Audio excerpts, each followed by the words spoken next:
विभत्स रस का सीधा सीधा प्रतिनिधि गीत है ये। विभत्स रस सेकंड लास्ट, नाट्यशास्त्र में 8 रसों में 8 रसों में सेकंड लास्ट है। जिसने मतलब ये फील दिया होगा प्राचीन भारत को कि एक स्टेज ऐसी आती है when you are no more a body in a living form also. वहाँ पे मानसिक शक्ति क्या है और मेंटल बॉडी क्या होती है और सूक्ष्म शरीर क्या है, मतलब उसका एहसास कराने में इस रस ने बहुत सहायता की होगी। तो हम ये अंदाज लगा सकते हैं कि उस समय के लोग किस स्तर के कलाकार होंगे, भावुक होंगे, प्रेमी हृदय होगा, और या उससे हम और भी मतलब इन शब्दों से हटाकर यदि कुछ समझना चाहें तो वो सत्य के प्रति निष्ठ होते हैं। ये सत्य के प्रति निष्ठ होना क्या होता है? सात्विकता। सात्विकता जो आपका दिमाग एक देह रूप में आकर आपको कोई काम करने को कहता है। तो ये बड़ा ही कॉम्प्लिकेटेड है, क्योंकि वो जो कहता है उसे कॉन्शियस माइंड समझ नहीं पाता, और जब समझ नहीं पाता है तो वो अनेक प्रकार के रस जो हैं, 8 रस तो मेन है, वैसे 10-12 माने जाते हैं, तो उनमें वो भटकता रहता है और अंत में उसे समझ में आता है कि अच्छा मुझे ये करना था। क्लास बदलना इतना सरल नहीं है। क्लास बदलने की प्रोसीजर को वो समझते थे, उसी से हमारा ये जो ताल सिस्टम है, काउंटिंग, वो रोटेटरी है, साइक्लिक है इन नेचर, उसे समझा होगा उन्होंने।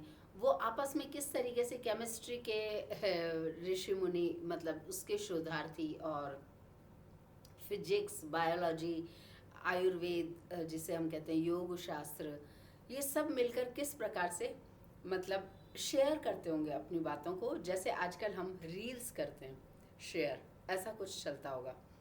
ये अंदाज लगाया जा सकता है। मतलब हम बहुत अपने सीमित साधनों से चीज़ों को समझने की कोशिश कर रहे हैं। तो विभत्स रस, उसका ये सीधा सीधा ये गीत प्रतिनिधि है। जहाँ मतलब यहाँ पे वो स्थिति नहीं होती। हास्य रस में तो क्या है कि मैंने कोई कोशिश ही नहीं की, जो पहले के बाद में दूसरा। ये चश्मा मुझे बहुत पसंद आया, दिस इज श्रृंगार रस, पहला कदम, और कोई हंस दिया इसको देख के, बढ़िया ही पसंद करने वाली, तो वो श्रृंगार का भाव जो है, इसे चाहने का, इसे लेने का भाव जो है, वो बैकफुट पर चला जाएगा। और या फिर मैं खुद ही कह दूंगी कि अरे ये क्या मैंने पसंद किया, तो भी वो इमोशन बैकफुट पे चला जाएगा। तो हास्य रस तो बिना कोशिशों के ही आपने त्याग दिया किसी चीज़ को। लेकिन ये विभत्स रस ऐसा है कि जहाँ पर आपने अपने सारे एफर्ट्स लगा दिए और उसके बाद भी you feel you are reaching nowhere, और वो एक अंतिम कोशिश के लिए दिमाग अपने आप को तैयार कर रहा होता है।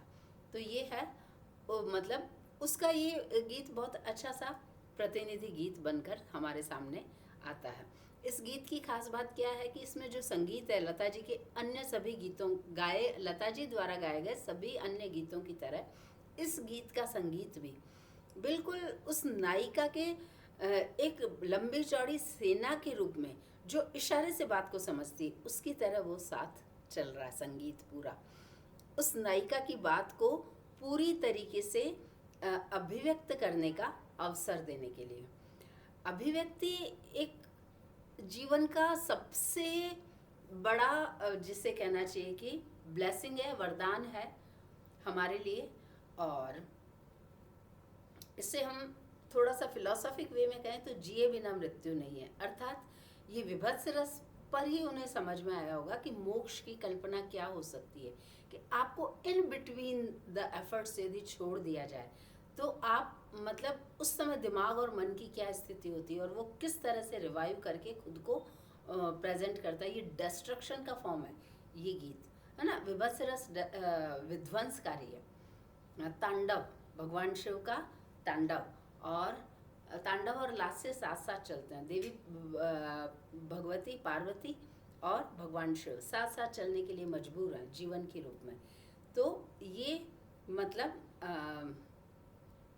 गीत उस स्थिति को बहुत अच्छे से पेंट कर रहा है, उसकी तस्वीर बना रहा है हमारे सामने। और ये जो संगीत है ये मतलब लता जी की गायकी को पूरा सम्मान देते हुए खुद को अपने मतलब होने को और उस स्थिति में उनके साथ होने को पूरी तरह से खुद को सामर्थ्यवान घोषित कर रहा है। मतलब मैं कैसे भी कम नहीं, इस राजा की जीत मेरी जीत है, उस तरह की एक सेना है। Thanks for joining me, thank you so much. जय भारत।